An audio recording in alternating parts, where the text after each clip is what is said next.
നമസ്കാരം. പ്രധാന വാർത്തകൾ. എൻ.എം. വിജയന്റെ ആത്മഹത്യയിൽ കോൺഗ്രസ് നേതാക്കൾക്ക് ആശ്വാസം. IC ബാലകൃഷ്ണനും ND അപ്പച്ചനും KK ഗോപിനാഥനും മുൻകൂർ ജാമ്യം. ജാമ്യം അനുവദിച്ചത് ഉപാധികളോടെ.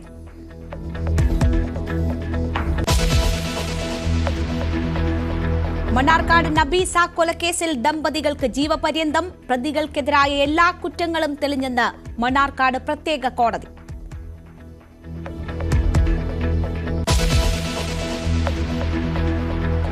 ആർജിക്കർ മെഡിക്കൽ കോളേജ് ബലാത്സംഗ കൊലപാതക കേസിൽ സഞ്ജയ് റോയ് കുറ്റക്കാരൻ.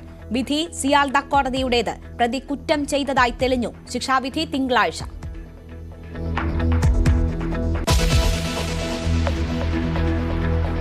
ഷാരോൺ വധക്കേസിൽ ശിക്ഷാവിധി മറ്റന്നാൾ. കേസ് അപൂർവങ്ങളിൽ അപൂർവമെന്ന് പ്രോസിക്യൂഷൻ. പ്രായം കണക്കിലെടുത്ത് ഇളവ് വേണമെന്ന് ഗ്രീഷ്മ.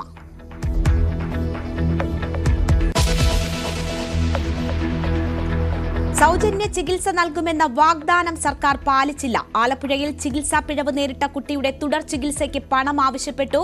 തിരുവനന്തപുരം SAT ആശുപത്രിക്കെതിരെ കുട്ടിയുടെ പിതാവ്.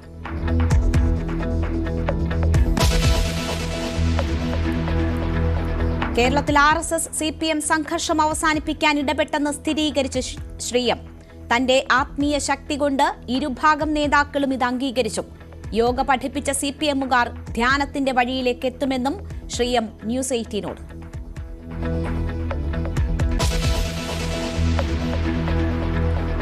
ആരോപണങ്ങൾക്കിടെ കഞ്ചിക്കോട് ബ്രൂവറിക്ക് സർക്കാരിന്റെ പ്രാഥമിക അനുമതി. പദ്ധതി 4 ഘട്ടങ്ങളായി നടപ്പാക്കും. ഡൽഹി മദ്യനയ അഴിമതി കേസിലെ കമ്പനിക്ക് അനുമതി നൽകിയത് ദുരൂഹമെന്ന് പ്രതിപക്ഷം. പ്രതിഷേധവുമായി കത്തോലിക്ക ബിഷപ്പുമാരും.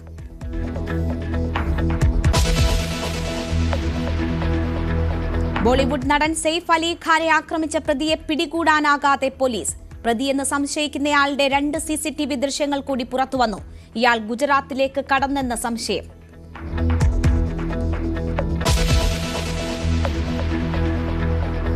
ഗാസ സമാധാന കരാറിന് ഇസ്രയേൽ മന്ത്രിസഭയുടെ അംഗീകാരം. വെടിനിർത്തൽ കരാർ നാളെ മുതൽ നിലവിൽ വരും. ആദ്യം നടക്കുക ബന്ദികളുടെയും തടവുകാരുടെയും കൈമാറ്റം.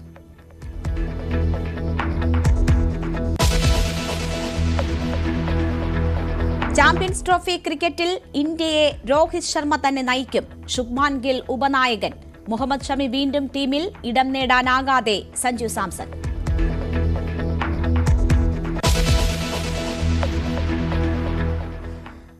വാർത്തകളിലേക്ക് വിശദമായി. Wayanad DCC ട്രഷററായിരുന്ന N.M. വിജയന്റെ ആത്മഹത്യയിൽ പ്രതികൾക്ക് മുൻകൂർ ജാമ്യം.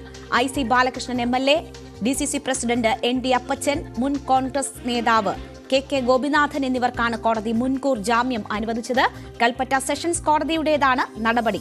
വിവരങ്ങളുമായി CV അനുമോദ് ചേരുകയാണ്. അനുമോദ്, കോൺഗ്രസിനെ സംബന്ധിച്ച് ആശ്വാസകരമാണ് ഇന്ന് കോടതിയിൽ നിന്നും ഉണ്ടായിട്ടുള്ള നടപടി. നേതാക്കൾക്ക് മുൻകൂർ ജാമ്യം ലഭിച്ചിരിക്കുന്നു. എന്തൊക്കെ ഉപാധികളോടെയാണ് കോടതി ജാമ്യം അനുവദിച്ചിരിക്കുന്നത്? വിവരങ്ങൾ എന്താണ്? കോൺഗ്രസിനെ സംബന്ധിച്ച് ഇന്നത്തെ ഇപ്പോൾ വന്ന ഈ കൽപ്പറ്റ സെഷൻസ് കോടതി വിധി ഏറെ ആശ്വാസകരമാണ്. IC ബാലകൃഷ്ണൻ, ND അപ്പച്ചൻ, KK ഗോപിനാഥൻ തുടങ്ങിയ നേതാക്കൾക്ക് മുൻകൂർ ജാമ്യം അനുവദിച്ചുകൊണ്ട് വൈകുന്നേരം 4:15 കൽപ്പറ്റ കോടതിയുടെ വിധി വന്നിരിക്കുന്നത്. അന്വേഷണ ഉദ്യോഗസ്ഥന് മുമ്പാകെ ആവശ്യപ്പെടുമ്പോൾ ഹാജരാവണം തുടങ്ങിയ സാധാരണ കണ്ടീഷൻസ് മാത്രമാണ്. മുൻകൂർ ജാമ്യം അനുവദിക്കുമ്പോൾ സാധാരണ വയ്ക്കുന്ന നിബന്ധനകൾ മാത്രമാണ് ഇവർക്ക് മുമ്പിലും വെച്ചിട്ടുള്ളത്.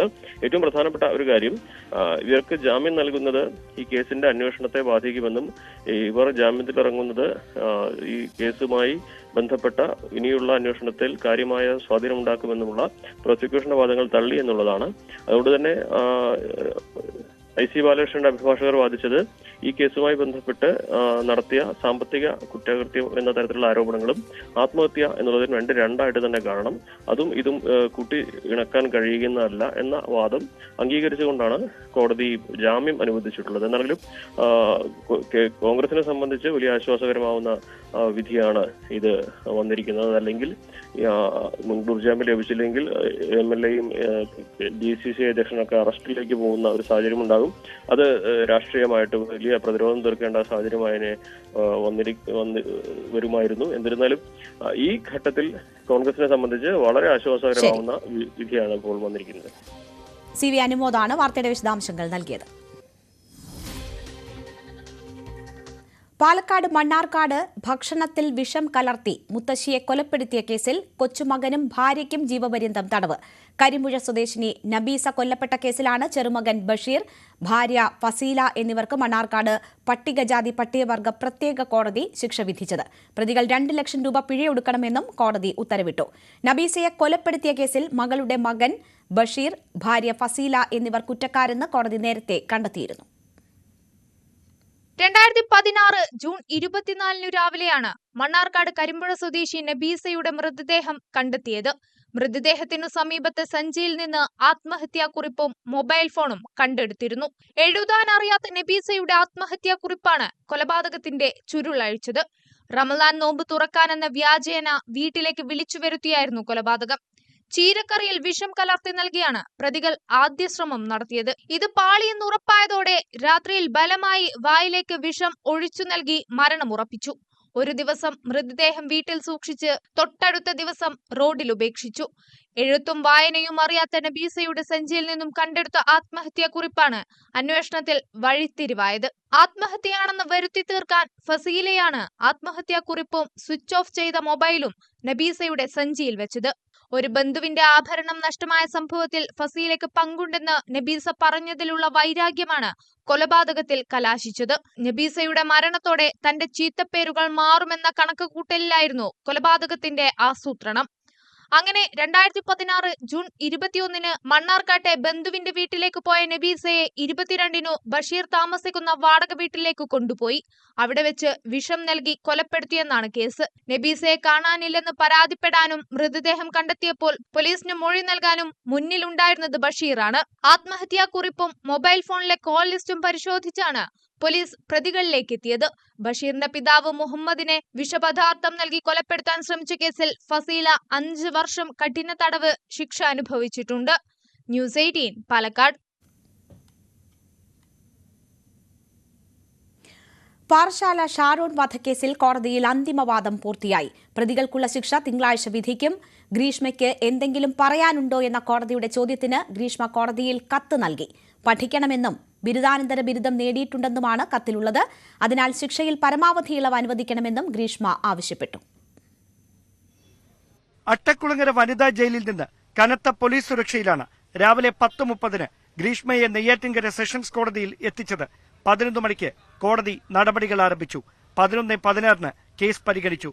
ഭാവഭേദങ്ങളൊന്നുമില്ലാതെ പ്രതിക്കൂട്ടിൽ ഗ്രീഷ്മയും അമ്മാവനും. ഷാരോൺ രാജ് വധക്കേസിൽ കൊല ചെയ്യപ്പെട്ടത് സ്നേഹമാണെന്നും നിഷ്കളങ്കനായ യുവാവിനെ സ്നേഹം നടിച്ച് പ്രലോഭിപ്പിച്ച് വീട്ടിൽ വിളിച്ചു വരുത്തി കാപ്പിക്കെന്ന കളനാശിനി കലർന്ന കഷായം അമിത അളവിൽ നൽകി മരണം ഉറപ്പുവരുത്താനുള്ള ആസൂത്രിതമായ നീക്കമാണ് നടന്നതെന്നുമായിരുന്നു പ്രോസിക്യൂഷന്റെ പ്രധാന വാദം. ചെകുത്താന്റെ മനസ്സുള്ള ഒരാൾക്ക് ഇങ്ങനെയൊരു കൊലപാതകം ആസൂത്രണം ചെയ്യാനാകൂ. 2022 ഒക്ടോബർ 14 വിഷം കലർത്തിയ കഷായം കുടിച്ചതിന് പിന്നാലെ 11 ദിവസം ഷാരോൺ അനുഭവിച്ച മരണവേദന സമാനതകൾ ഇല്ലാത്തതാണ്. ചുണ്ടുമുതൽ അടിവയർ വരെ ആന്തരിക അവയവങ്ങൾക്ക് പൊള്ളലേറ്റ് രക്തസ്രാവത്തെ തുടർന്നാണ് യുവാവിന് ജീവൻ നഷ്ടപ്പെട്ടത്. ഈ കൊടും ക്രൂരകൃത്യത്തിന് വധശിക്ഷ നൽകാൻ കോടതി തയ്യാറാകണമെന്നും പ്രോസിക്യൂഷൻ. അതേസമയം പെൺകുട്ടിയുടെ ജീവിതത്തിൽ നിന്ന് ഷാരോൺ രാജ് ഒരിക്കലും ഒഴിഞ്ഞു പോകില്ലെന്ന സ്ഥിതി വന്നതോടെയാണ് മറ്റ് ക്രിമിനൽ പശ്ചാത്തലങ്ങളൊന്നുമില്ലാത്ത ഗ്രീഷ്മ ഇത്തരമൊരു കുറ്റകൃത്യത്തിന് മുതിർന്നതെന്നായിരുന്നു പ്രതിഭാഗത്തിന്റെ വാദം. പ്രണയം നടിച്ച് വിവിധ സ്ഥലങ്ങളിൽ എത്തിച്ച യുവതിയുമൊത്തുള്ള സ്വകാര്യ ദൃശ്യങ്ങൾ ഷാരോൺ മൊബൈലിൽ പകർത്തി. ഇത് കാണിച്ച് ഭീഷണിപ്പെടുത്തി. തനിക്ക് കിട്ടാത്തത് ആർക്കും കിട്ടേണ്ടെന്ന നിലപാടായിരുന്നു ഷാരോണിനെന്നും പ്രതിഭാഗം. ഒഴിഞ്ഞു പോകണമെന്ന് ആവർത്തിച്ച് പറഞ്ഞിട്ടും യുവാവ് വഴങ്ങിയില്ല. ഒടുവിൽ ആത്മഹത്യ മാത്രം പോംവഴിയെന്ന സ്ഥിതിയിലേക്ക് പെൺകുട്ടിയെത്തി. ഇതോടെയാണ് കുറ്റകൃത്യത്തിന് നിർബന്ധിതമായത്. പ്രായവും വിദ്യാഭ്യാസ യോഗ്യതയും ഭാവിയും പരിഗണിച്ച് ശിക്ഷയിൽ ഇളവ് നൽകണമെന്ന് ഗ്രീഷ്മ ജഡ്ജിക്ക് മുമ്പാകെ മൊഴി നൽകി. മാധ്യമ വാർത്തകൾ മാത്രം അടിസ്ഥാനമാക്കി കേസിൽ വിധി പറയാനാകില്ലെന്നായിരുന്നു നെയ്യാറ്റിൻകര സെഷൻസ് ജഡ്ജി AM ബഷീറിന്റെ പ്രതികരണം. കേരളം ഉദ്വേഗത്തോടെ കാത്തിരിക്കുന്ന കേസിൽ തിങ്കളാഴ്ച കോടതി ശിക്ഷ വിധിക്കും. ക്യാമറമാൻ സന്തോഷ് കുമാറിനൊപ്പം നെയ്യാറ്റിൻകരയിൽ നിന്ന് ഡാൻ കുര്യൻ, ന്യൂസ് 18. ഷാരോണിനെ പ്രണയം നടിച്ച് വിശ്വാസവഞ്ചന നടത്തി വിളിച്ചുവരുത്തി കൊല ചെയ്തുവെന്ന് പ്രോസിക്യൂഷൻ ആരോപിച്ചു. പ്രണയം എന്ന പരിശുദ്ധ സങ്കല്പത്തെ തന്നെ കൊല ചെയ്ത കേസിൽ സമൂഹത്തിന് സന്ദേശമാകുന്ന വിധിയായിരിക്കും വരികയെന്നാണ് പ്രതീക്ഷയെന്ന് public prosecutor VS Vineeth Kumar പറഞ്ഞു. മർഡർ നടന്നു എന്നാണ് കോടതി കണ്ടെത്തിയിരിക്കുന്നത്. അത് ഒരു ജസ്റ്റിഫയബിൾ മർഡർ ആയിട്ട് മാത്രമേ കരുതാവൂ. അതുകൊണ്ട് ഒരു കാരണവശാലും ക്യാപിറ്റൽ പണിഷ്മെന്റ് കൊടുക്കരുത് എന്നാണ് പ്രതിഭാഗം വാദിച്ചത്. വീണ്ടും ഗ്രീഷ്മയ്ക്ക് ഒരു ചിന്തനമുണ്ടായിട്ട് ഒരു നന്നാവാനുള്ള ഒരു റിഫർമേഷന് വേണ്ടിയിട്ടുള്ള ഒരു അവസരം കൊടുക്കണമെന്നാണ് പ്രതിഭാഗം വാദിച്ചത്. ഈ പ്രണയം എന്ന് പറയുന്നത് വളരെ പരിപാവനമായിട്ടുള്ള ഒരു കാര്യമായിട്ട് കാണുകയും ഈ ഷാരോൺ രാജിന് പ്രണയം നടിച്ച് വിശ്വാസവഞ്ചന നടത്തി വിളിച്ചു വരുത്തി ഒരു കൊലപാതകം നടത്തിയെന്നുള്ള നിസ്സംശയം കോടതിയിൽ സാഹചര്യ തെളിവുകൾ കൊണ്ട് തെളിഞ്ഞിരിക്കുന്ന ഒരു കേസാണ്. പരിശുദ്ധ പ്രണയം എന്ന കൺസെപ്റ്റിനെ തന്നെ കൊല ചെയ്തിരിക്കുന്നു എന്നുള്ളൊരു അഭിപ്രായം കൂടി പ്രോസിക്യൂഷൻ അവിടെ പറഞ്ഞു. പ്രതിഭാഗമുയർത്തിയ ആത്മഹത്യാവാദം അന്വേഷണ ഉദ്യോഗസ്ഥൻ തള്ളി. ഷാരോണിന്റെ ചികിത്സാ ഘട്ടത്തിൽ പോലും സഹകരിക്കാതിരുന്ന പ്രതി മരണം ഉറപ്പാക്കാനാണ് ശ്രമിച്ചതെന്ന് അന്വേഷണ ഉദ്യോഗസ്ഥൻ പറഞ്ഞു. വിവരങ്ങൾ അപ്പോൾ തന്നെ ഈ അന്വേഷണ സംഘത്തിന് അങ്ങോട്ടും ഇങ്ങോട്ടും കൈമാറാനുള്ള ഒരു ഇതുണ്ടാക്കി വെച്ചതുകൊണ്ട് നമുക്ക് ഇവർ പറയുന്നത് കൃത്യമായിട്ട് വെരിഫൈ ചെയ്യാൻ പറ്റുന്നതിൽ വെച്ച് ഈ പ്രതി പറയുന്നത് ശരിയല്ല, ഇതിൽ കോൺട്രാഡിക്ഷൻ ഉണ്ടെന്ന് മനസ്സിലാക്കി. അപ്പം തന്നെ ഇതിൽ സംശയം കൂടുതലായിട്ട് കനപ്പെട്ടു വന്നു.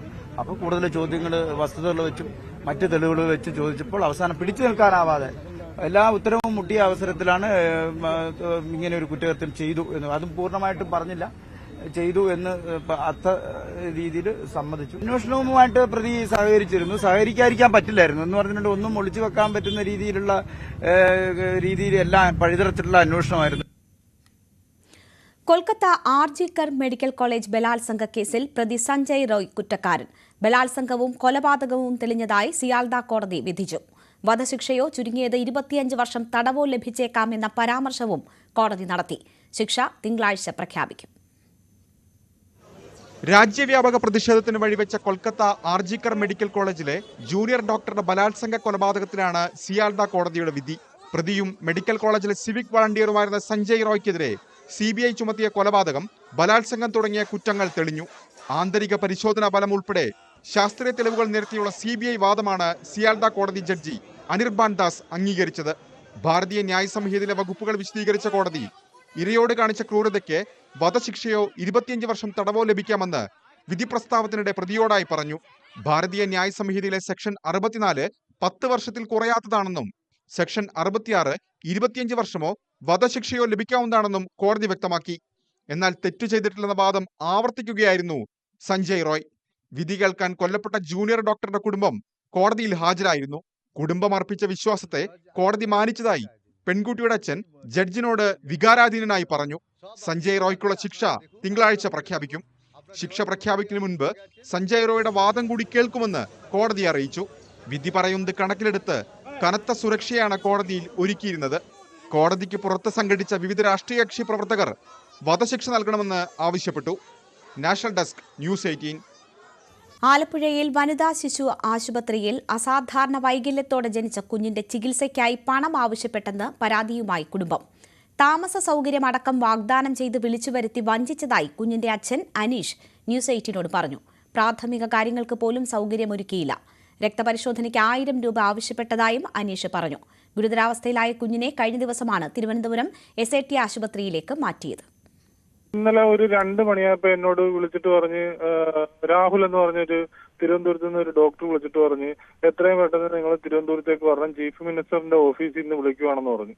ഞാൻ പറഞ്ഞു, സാറേ ഞാൻ ഇവിടെ താമസിക്കുന്നത് എനിക്ക് 2 പെൺമക്കളാണ് മൂത്തത്. ഞാനൊരു സാധാരണക്കാരായ ടാക്സി ഡ്രൈവറാണ്. അപ്പോൾ ഈ മൂത്ത കുട്ടി ഒരാൾക്ക് 11 വയസ്സും ഒരാൾക്ക് 5 വയസ്സും ഉണ്ട്. ഇവർ രണ്ടുപേരെയും ഞാൻ എവിടെ ഏൽപ്പിക്കുമെന്ന് എനിക്കറിയത്തില്ല. ഇങ്ങനെ പെട്ടെന്ന് വിളിച്ച് ചോദിച്ചു കഴിഞ്ഞാൽ ഞാൻ എന്ത് ചെയ്യും സാറേ എന്ന് ചോദിച്ചു. അപ്പോൾ പറഞ്ഞു, എനിക്കൊരു അരമണിക്കൂറിനകത്ത് ഇതിന്റെ റിപ്പോർട്ട് തരണം, നിങ്ങളുടെ ഫുള്ള് അക്കോമഡേഷൻ ഉൾപ്പെടെയുള്ള കാര്യങ്ങൾ ഞാൻ ഇവിടെ ശരിയാക്കി തരാമെന്നാണ് ഈ രാഹുൽ എന്ന് പറഞ്ഞ സാറ് പറഞ്ഞിരുന്നത്. ആ രാഹുൽ എന്ന് പറഞ്ഞ സാറ് പ്രകാരം പറയുകയും ചെയ്ത് 3 മണിയായപ്പോഴത്തേക്ക് ആംബുലൻസ് വന്ന് 4 മണിയായപ്പോൾ ഞങ്ങൾ നിന്ന ഡ്രസ്സിൽ വരുമായിരുന്നു. എന്റെ കയ്യിൽ 1 രൂപയില്ല. ഞാൻ 3 മാസത്തോളമായി ഈ ആശുപത്രിയും വീടുമായിട്ട് നടക്കാൻ തുടങ്ങിയിട്ട് എനിക്ക് ജോലിക്ക് പോകാൻ പറ്റുന്നില്ല. എന്റെ അടുത്ത് ഇന്ന് ഞാൻ ബ്ലഡ് ടെസ്റ്റ് ചെയ്യാനായിട്ട് ചെന്നപ്പോഴത്തേക്ക് 1500 രൂപ അടയ്ക്കണമെന്ന് പറഞ്ഞു. ഞാൻ പറഞ്ഞു, മുഖ്യമന്ത്രിയുടെ ഇതിലും വീണ ജോർജ് മന്ത്രിയുടെ ഇതിലും സൗജന്യ ചികിത്സ പ്രഖ്യാപിച്ച കുഞ്ഞാണ് എന്ന് പറഞ്ഞപ്പോഴത്തേക്ക് അവർക്ക് അതൊരു അധിക്ഷേപിച്ചാണ് എന്നോട് സംസാരിച്ചത്. ഞാനപ്പോ അവര് പറയുന്നത് അതൊന്നും ഇവിടെ പറഞ്ഞിട്ട് കാര്യമില്ല, ഇവിടെ 1500 രൂപ അടയ്ക്കണം, ആരോഗ്യകിരണം പഠിപ്പിച്ചിട്ടുണ്ടെങ്കിൽ 1000 രൂപ അടയ്ക്കണം. ഞാൻ പറഞ്ഞു, എന്റെ കയ്യിൽ പൈസ ഇല്ല, എന്റെ കുഞ്ഞിന് ചികിത്സ നിങ്ങൾ തരണ്ട. സൂപ്രണ്ടിനെ കാണാൻ ചെന്നപ്പോ സൂപ്രണ്ട് അവിടെ ഇല്ല. അത് കഴിഞ്ഞ് PROയെ കണ്ടു. PRO പറഞ്ഞു ഞാനത് അവിടെ വിളിച്ച് പറയാം, ഇവിടെ വിളിച്ച് പറയാം. PROയെ 3-ാം വട്ടം ഞാൻ ഫോൺ ചെയ്തു. അത് കഴിഞ്ഞ് PRO ഒരു പേപ്പറിനകത്ത് ഒപ്പിട്ട് തന്നെ അവിടെ കൊണ്ട് കൊടുത്തു. അപ്പോഴും അവർ പുച്ഛത്തോടു കൂടിയാണ് നമ്മളോട് സമീപിക്കുന്നത്. ഇത് ഞാൻ തിരുവനന്തപുരത്ത് ആലപ്പുഴയിൽ നിന്നപ്പോഴത്തേക്ക് എന്നെ വിളിച്ച് നിങ്ങളുടെ ചികിത്സ സർക്കാരിൽ നിന്ന് അനുവദിച്ചിട്ടുണ്ട് എന്നും പറഞ്ഞുകൊണ്ട്, തിരുവനന്തപുരത്തേക്കാണെങ്കിൽ ചികിത്സ എന്നും പറഞ്ഞുകൊണ്ട് എന്നെ നിന്ന ട്രസ്റ്റിൽ ഞാൻ ഇന്നലെ 4 മണിയായപ്പോൾ ആലപ്പുഴയിൽ നിന്ന് കയറി ആ വേഷത്തിലാണ് ഇപ്പോഴും നിൽക്കുന്നത്.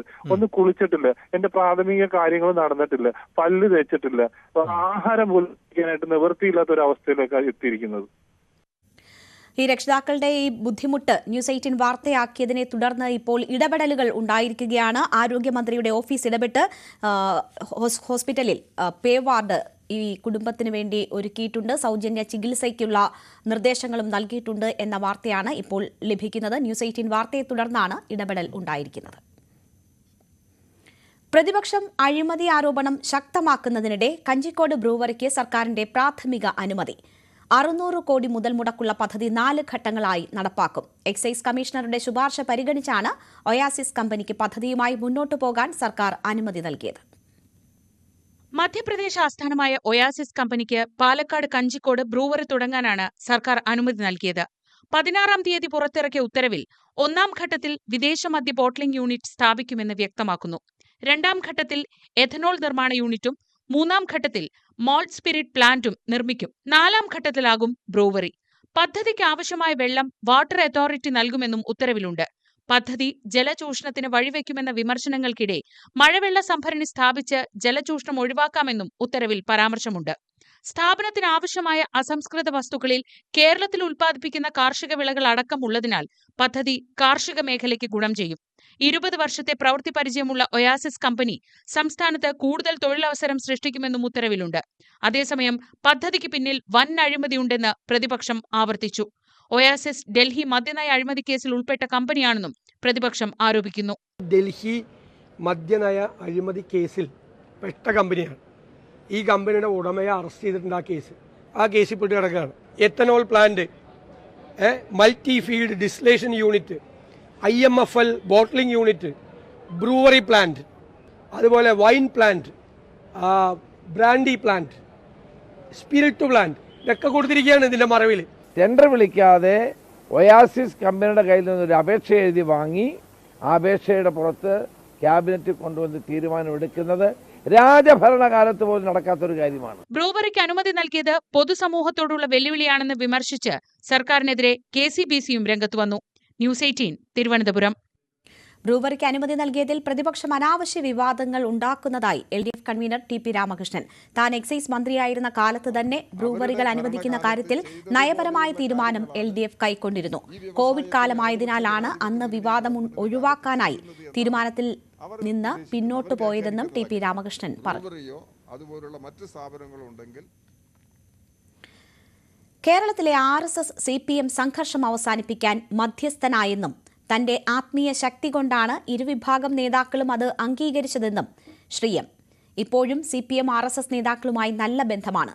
കുംഭമേള നടക്കുന്ന പ്രയാഗ്രാജിൽ ന്യൂസ് 18 പ്രതിനിധി രഞ്ജിത്ത് രാമചന്ദ്രനോടായിരുന്നു ശ്രീ എമ്മിന്റെ പ്രതികരണം.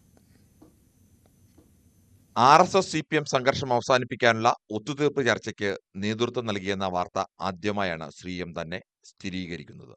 P. ജയരാജൻ അടക്കമുള്ള നേതാക്കളുടെ സഹകരണം വലുതായിരുന്നുവെന്നും മുഖ്യമന്ത്രി പിണറായി വിജയനുമായി ബന്ധമെന്നും ശ്രീ എം പറഞ്ഞു. ലെഫ്റ്റും റൈറ്റും കോപ്പറേറ്റ് ചെയ്യാതെ നടക്കില്ല.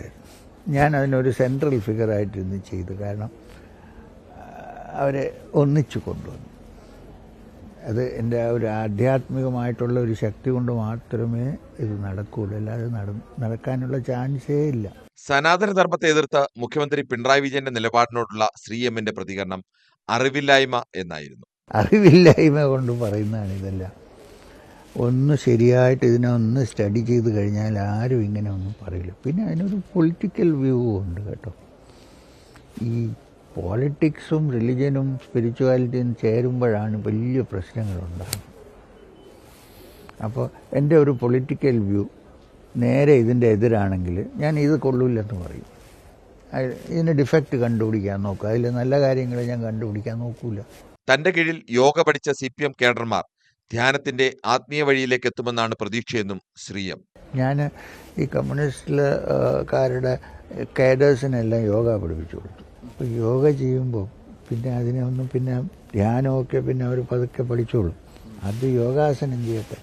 ഇപ്പോൾ 2000-3000 കേഡേഴ്സൊക്കെ ഡെയിലി യോഗ ചെയ്യുന്നുണ്ട്. യോഗയെ വിശ്വാസവുമായി കൂട്ടിക്കെട്ടുന്നതിനെ എതിർക്കുകയും മാനസിക ശാരീരിക വ്യായാമ മുറിയായി കാണുകയും ചെയ്യുന്നതാണ് CPM നയം.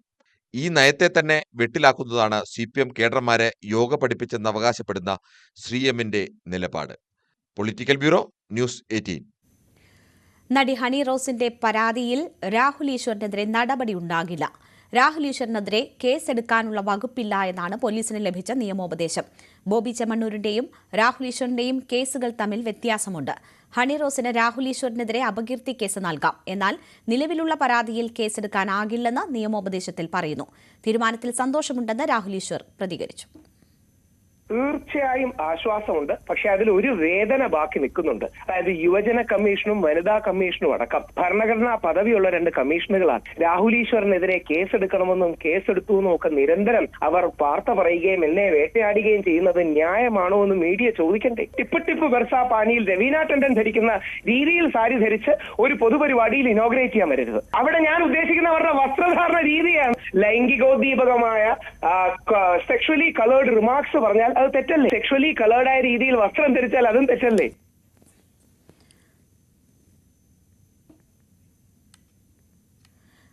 ബോളിവുഡ് നടൻ സെയ്ഫ് അലി ഖാനെ ആക്രമിച്ച കേസിൽ പ്രതിയെന്ന് സംശയിക്കുന്നയാൾ പിടിയിലായിരിക്കുന്നു.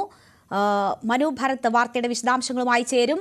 2 ദിവസമായും പ്രതിയെ പിടികൂടാനാകാത്തത് പോലീസിനെ വലച്ചിരുന്നു. അത് വാർത്തകളായിരുന്നു. ഗുജറാത്തിലേക്ക് പ്രതി കടന്നു എന്ന സംശയമുണ്ടായിരുന്നു. ഇപ്പോൾ പ്രതിയെ പിടികൂടിയിരിക്കുന്നു എന്ന ഏറ്റവും പുതിയ വിവരമാണ് വരുന്നത്. 6 കുത്തുകളായിരുന്നു സെയ്ഫ് അലി ഖാന് ഏറ്റത്. അത് ഒരെണ്ണം വളരെ ആഴത്തിലുള്ളതായിരുന്നു. കഷ്ടിച്ചാണ് ജീവൻ രക്ഷിക്കാനായത്. വലിയ രീതിയിൽ ചർച്ചകൾ പുരോഗമിക്കുമ്പോഴാണ് പ്രതിയെ പിടികൂടിയിരിക്കുന്നു എന്ന വാർത്ത വരുന്നത്. മനു ഭരത് ചേരുകയാണ്. മനു, എവിടെ നിന്നാണ് ഇയാളെ പിടികൂടിയിരിക്കുന്നത്? പോലീസ് ഇക്കാര്യം സ്ഥിരീകരിച്ചിട്ടുണ്ടോ? എന്തൊക്കെയാണ് നമുക്ക് ലഭ്യമായിട്ടുള്ള വിവരങ്ങൾ? ദർഗ് ജില്ലയിൽ നിന്നാണ്, മധ്യപ്രദേശിലെ ദർഗ് ജില്ലയിൽ നിന്നാണ് ഇപ്പോൾ പ്രതി എന്ന് സംശയിക്കുന്ന ആൾ പിടികൂടപ്പെട്ടിരിക്കുന്നത് എന്നാണ് ഏറ്റവും ഒടുവിൽ ലഭിക്കുന്ന വിവരം. ഒരു തീവണ്ടിയിൽ വെച്ച് ചില ആളുകൾ ഇയാളെ തിരിച്ചറിഞ്ഞു. ഈ CCTV ദൃശ്യങ്ങളുമായി സാമ്യമുള്ള വ്യക്തിയാണ് എന്ന് മനസ്സിലാക്കിയതിനെ തുടർന്നാണ്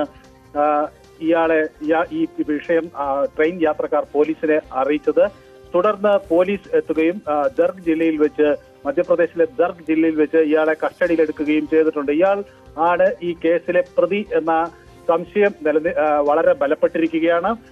സ്വാഭാവികമായും പോലീസ് കൂടുതൽ അന്വേഷണങ്ങൾ നടത്തിയതിനു ശേഷവും ചോദ്യം ചെയ്തതിന് ശേഷവും മാത്രമേ ഔദ്യോഗികമായ ഒരു സ്ഥിരീകരണം ഉണ്ടാവുകയുള്ളൂ. നേരത്തെ പോലീസ് വേറെ ഒരു വ്യക്തിയെ സമാനമായ രീതിയിൽ തെറ്റിദ്ധരിച്ച് പിടികൂടുകയും ചോദ്യം ചെയ്തതിനു ശേഷം അയാൾ കുറ്റക്കാരനല്ല എന്ന് കണ്ടെത്തുകയും ചെയ്തു. ആ സാഹചര്യത്തിൽ ഇത് പൂർണ്ണമായ ഒരു ചോദ്യം ചെയ്യലിന് ശേഷം മാത്രമേ ഇതിൽ ഒരു സ്ഥിരീകരണം നൽകേണ്ടതുള്ളൂ എന്നാണ് പോലീസിന്റെ ഒരു ഇപ്പോഴത്തെ നിലപാട്. അതേസമയം മധ്യപ്രദേശിൽ നിന്ന് ബാന്ദ്രയിൽ എത്തിച്ചായിരിക്കുമോ ചോദ്യം ചെയ്യൽ, അതോ പ്രാഥമികമായുള്ള ചോദ്യം ചെയ്യൽ നടന്നിട്ടുണ്ടോ? എന്താണ് ഇത് സംബന്ധിച്ച് നമുക്ക് ലഭിക്കുന്ന വിവരങ്ങൾ? ഏറ്റവും വലിയ ദുരൂഹത ഇതുമായി ബന്ധപ്പെട്ട് നിൽക്കുകയാണ്. ഇന്ന് കൂടുതൽ മൊഴിയെടുപ്പൊക്കെ നടന്നതിന് ശേഷവും എന്തായിരുന്നു ലക്ഷ്യം എന്നതിനെക്കുറിച്ച് യാതൊരു വിവരവുമില്ല. യാതൊന്നും മോഷ്ടിക്കപ്പെട്ടിട്ടില്ല എന്ന വിവരം വന്നു. അപ്പോൾ എന്തായിരുന്നു ലക്ഷ്യം എന്നത് വളരെ പ്രധാനപ്പെട്ടതാണ്. കുട്ടികളെ കേന്ദ്രീകരിച്ച് ആണ് അവിടെ എത്തിയത് എന്ന തരത്തിലുള്ള വാർത്തകൾ ഉണ്ടായിരുന്നു. അങ്ങനെ എന്തെങ്കിലും സൂചനകൾ ലഭിക്കുന്നുണ്ടോ? അല്ല, ഇപ്പോൾ സംഭവിച്ചിരിക്കുന്നത് ദർഗ് ജില്ലയിലെ ഒരു തീവണ്ടിയിൽ വെച്ച് ഇത്തരത്തിൽ പ്രതി എന്ന് സംശയിക്കുന്ന ആളുമായി സാമ്യമുള്ള ഒരാളെ കണ്ടു എന്ന് ചില ആളുകൾ പോലീസിനെ അറിയിക്കുകയാണ്. തുടർന്ന് പോലീസ് ഇദ്ദേഹത്തെ പിടികൂടിയിരിക്കുന്നു. പിടികൂടിയ പോലീസ് ഇയാളുടെ പ്രാഥമികമായ വിവരങ്ങൾ ചോദിച്ചറിയുന്നു. ഇതിൽ പൂർണ്ണമായ ഒരു നിലപാടിലേക്ക് എത്താൻ പോലീസിന് ഇപ്പോഴും കഴിഞ്ഞിട്ടില്ല. അങ്ങനെ കഴിയാത്തതിന്റെ ഒരു പ്രധാന കാരണം ധൃതി പിടിച്ച് ഒരു നിഗമനത്തിൽ എത്തണ്ട എന്നാണ് പോലീസ് പറയുന്നത്. സ്വാഭാവികമായും കഴിഞ്ഞ തവണ ഒരു തെറ്റ് പോലീസിന് സംഭവിച്ചു. ഒരു വ്യക്തിയെ പിടിക്കുകയും അയാൾ പ്രതിയാണെന്ന് ആദ്യം തെറ്റിദ്ധരിക്കുകയും ചെയ്തു. അപ്പൊ ആ ഒരു ഘട്ടത്തിൽ അങ്ങനെ ധൃതി പിടിച്ചുള്ള ഒരു നിഗമനത്തിലേക്ക് എത്തിച്ചേരേണ്ടതില്ല. ആദ്യഘട്ടത്തിൽ ഇയാളെ ഒന്ന് വിശദമായി ചോദ്യം ചെയ്യുക. മധ്യപ്രദേശിൽ നിന്ന് തന്നെ ആദ്യഘട്ടത്തിൽ വിവരങ്ങൾ ചോദിച്ചറിയും. പിന്നീട് വളരെ വിശദമായി ആവശ്യമെങ്കിൽ ഉള്ള ചോദ്യം ചെയ്യലിലേക്ക് നീങ്ങും.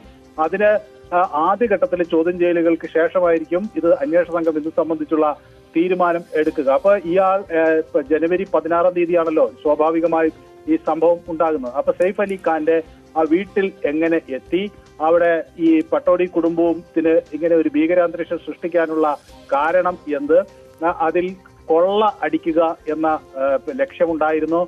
ഒപ്പം ഈ 6 കുത്തുകൾ വളരെ മാരകമായി ഏറ്റിട്ടുണ്ട്. അപ്പൊ 6 കുത്തുകൾ കുത്തിയ ഒരു പശ്ചാത്തലം, അങ്ങനെ ഉള്ള കാര്യങ്ങൾ കരീന കപൂറും ആ സാഹചര്യത്തിൽ അവിടെ ഉണ്ടായിരുന്നു. അപ്പൊ അവരെ കൂടി ഇത് സംബന്ധിച്ചുള്ള വിശദാംശങ്ങൾ അവരിൽ നിന്ന് കൂടി പ്രതിയെ സംബന്ധിച്ച് മനസ്സിലാക്കേണ്ടതുണ്ട്.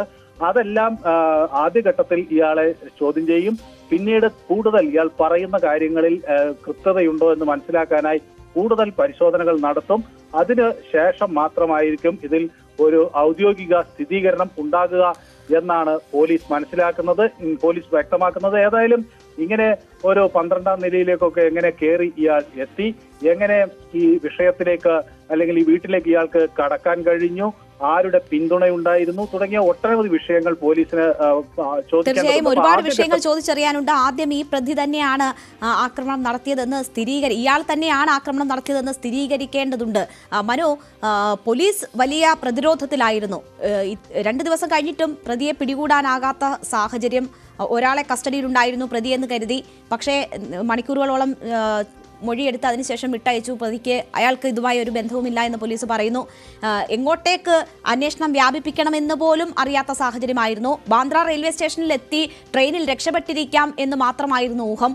അതുകൊണ്ട് തന്നെ എങ്കിൽ പോലും എങ്ങോട്ട് വ്യാപിപ്പിക്കണമെന്ന് അറിയാത്ത സാഹചര്യം. പിന്നീട് ഇപ്പോൾ ഗുജറാത്തിലേക്ക് കടന്നു എന്ന സംശയമുണ്ട് എന്ന തരത്തിലൊക്കെയുള്ള വാർത്തയുണ്ടായിരുന്നു. പോലീസിനെ സംബന്ധിച്ച് മുഖം രക്ഷിക്കേണ്ടത് ആവശ്യമാണ്. വ്യാപക തെരച്ചിൽ പ്രതിക്കായി നടത്തിക്കൊണ്ടൊക്കെ ഇരിക്കുകയാണ്. അതുകൊണ്ട് തന്നെ അഭ്യൂഹങ്ങൾ ആണോ, പോലീസ് ഇങ്ങനെ ഒരാൾ കസ്റ്റഡിയിലുണ്ട് എന്നെങ്കിലും സ്ഥിരീകരിച്ചിട്ടുണ്ടോ? പോലീസ് ഇങ്ങനെ ഒരാളെ പിടികൂടി എന്ന കാര്യം വ്യക്തമാക്കിയിട്ടുണ്ട്. പക്ഷേ ഇയാൾ പ്രതി എന്ന് സംശയിക്കുന്നയാൾ എന്ന വാക്കാണ് അവർ ഉപയോഗിക്കുന്നത്. അതായത് Madhya Pradesh police have detained a suspect believe to have conducted the attack എന്നാണ് പറയുന്നത്. എന്ന് വെച്ചാൽ ഈ പ്രതി എന്ന് സംശയിക്കുന്ന ഒരാൾ കയ്യിലുണ്ട് എന്ന നിലപാടാണ് അവർ വ്യക്തമാക്കുന്നത്. അപ്പൊ സ്വാഭാവികമായും ഇനി കൂടുതൽ ചോദ്യം ചെയ്യലുകൾ ശേഷം അതിൽ വ്യക്തമായ ഒരു ധാരണ ഉണ്ടാക്കിയതിനു ശേഷം അതിൽ ഇയാൾ ജനുവരി 16 എവിടെയായിരുന്നു, എന്താണ് ഇയാൾ ഈ സ്ഥലത്തേക്ക് ദർഗ് ജില്ലയിൽ എത്താനുള്ള കാരണം നമുക്കറിയാം. ഈ CCTV ദൃശ്യങ്ങൾ പുറത്തു വന്നു. പോലീസ് അത് പ്രധാനമായും പ്രതിയെ കണ്ടെത്താനായ ഒരു ഉപാധിയായി ഉപയോഗിക്കുകയും ചെയ്തു. മാത്രമല്ല ഇയാൾ പല സ്ഥലങ്ങളിൽ വസ്ത്രം മാറി എന്നൊക്കെയുള്ള വിവരങ്ങൾ അതിനിടയിൽ പുറത്തു വന്നു. പലയിടങ്ങളിൽ ഇയാളെ കണ്ടതിനെ സംബന്ധിച്ചുള്ള വിവരങ്ങൾ വന്നു.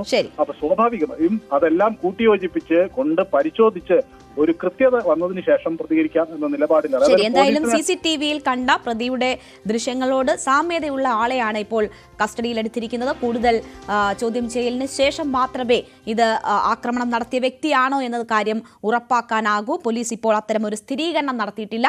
പക്ഷേ ഒരാൾ കസ്റ്റഡിയിലുണ്ട്. മുംബൈ പോലീസ്, ബാന്ദ്ര പോലീസ് കൂടുതൽ ചോദ്യം ചെയ്യൽ നടത്തും. ഇപ്പോൾ മധ്യപ്രദേശിലാണ് പിടിയിലായിരിക്കുന്നത് എന്ന വിവരമാണ് മനു ഭരത് നൽകുന്നത്. മുംബൈ മാരത്തണിൽ പങ്കെടുക്കാൻ തയ്യാറെടുക്കുന്ന ഡോക്ടർ KM എബ്രഹാമിന് മുഖ്യമന്ത്രി ജേഴ്സിയും ഫ്ളാഗും കൈമാറി. മുഖ്യമന്ത്രിയുടെ ചീഫ് പ്രിൻസിപ്പൽ സെക്രട്ടറിയും കിഫ്ബി സിഇഒയുമാണ് doctor KM Abraham. Mundakkai Chooralmala ഉരുൾപൊട്ടലിനിരയായവർക്ക് ഐക്യദാർഢ്യവുമായാണ് മാരത്തണിൽ പങ്കെടുക്കുന്നത്. 42 കിലോമീറ്റർ ദൈർഘ്യം വരുന്നതാണ് മുംബൈ മാരത്തൺ. നാളെയാണ് മാരത്തൺ. സ്വർണം വെള്ളി നിരക്കുകൾ. കവിത ഗോൾഡ് ആൻഡ് ഡയമണ്ട്സ് ഇന്നത്തെ സ്വർണം വെള്ളി നിരക്കുകൾ നിങ്ങൾക്കായി സമർപ്പിക്കുന്നത് Kavita Gold and Diamonds. Choose your special. സ്വർണം 22 ക്യാരറ്റ് ഗ്രാമിന് 7400 രൂപ, പവന് 59,200 രൂപ. സ്വർണം 18 ക്യാരറ്റ് ഗ്രാമിന് 6140 രൂപ, പവന് 49,120 രൂപ. വെള്ളി ഗ്രാമിന് 99 രൂപ, കിലോയ്ക്ക് 99,000 രൂപ. കവിത ഗോൾഡ് ആൻഡ് ഡയമണ്ട്സ് ഇന്നത്തെ സ്വർണം വെള്ളി നിരക്കുകൾ നിങ്ങൾക്കായി സമർപ്പിക്കുന്നത് Kavita Gold and Diamonds. Choose your special. ഇനി ഫാസ്റ്റ് ന്യൂസ് കാണാം. അനുശ്രീ ചേരും.